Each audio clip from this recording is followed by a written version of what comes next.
Atención, faltan 10 segundos.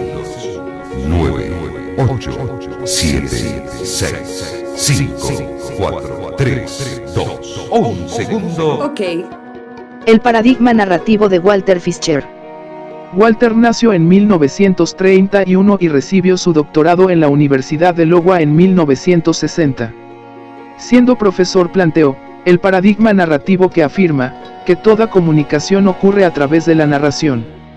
Los humanos participan como narradores y observadores de narraciones.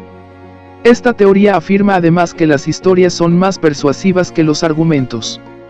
Para Fischer, una narración o historia es un informe de eventos conectados reales o imaginarios, presentados en una secuencia de palabras escritas o habladas, imágenes fijas o en movimiento.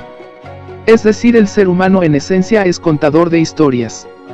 ¿Cómo apareció esta teoría? Fischer conceptualizó el paradigma como una forma de combatir los problemas en la esfera pública, es decir, que los seres humanos no podían hacer argumentos tradicionales cohesivos.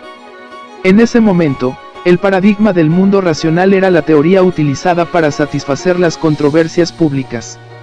Él creía que las historias tienen el poder de incluir el principio, el medio y el final de un argumento y que el paradigma del mundo racional no es efectivo en la construcción de los sentidos. Fischer creía que los humanos no son racionales y propuso que la narrativa sea la base de la comunicación. De acuerdo con este punto de vista, las personas se comunican al contar y observar una historia persuasiva, en lugar de producir evidencia o construir un argumento lógico. Él afirma: 1. Los humanos ven el mundo como un conjunto de historias. Cada individuo acepta historias que coinciden con sus valores y creencias, entendidas como sentido común. 2. Las personas afirman que sus decisiones son racionales, sin embargo la comunicación incorpora historia, cultura y percepciones acerca de las otras personas involucradas, todas ellas son subjetivas y no se comprenden por completo. 3. La racionalidad narrativa requiere que las historias sean probables, coherentes y que muestren fidelidad. A eso lo llamó buenas razones y toda persona tiene la capacidad de discernir o rechazarlo. La racionalidad narrativa. Para embarcarnos en este tema es necesario saber que Fischer contrasta las enseñanzas de Aristóteles. Es decir, el ser humano en su esencia no es racional, dado que toda comunicación es narración. Él las valora de dos maneras: mediante la coherencia y la fidelidad.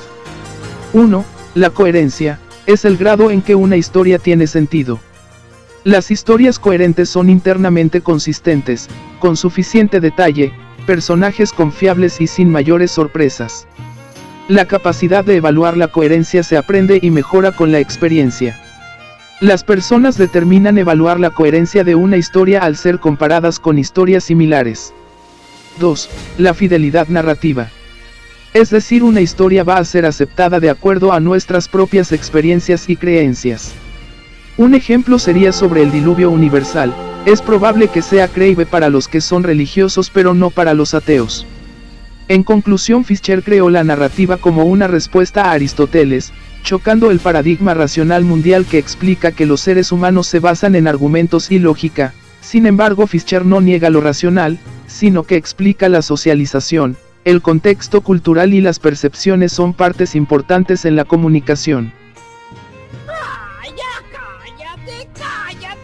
¡Cállate, que me desespera!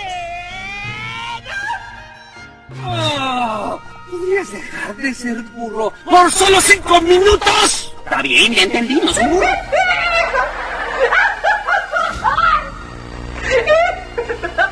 ¿De qué te ríes? De que llegaste tarde a la repartición de cerebros. ¿Cómo llegaste tarde? Pues claro que no, porque yo ni siquiera fui.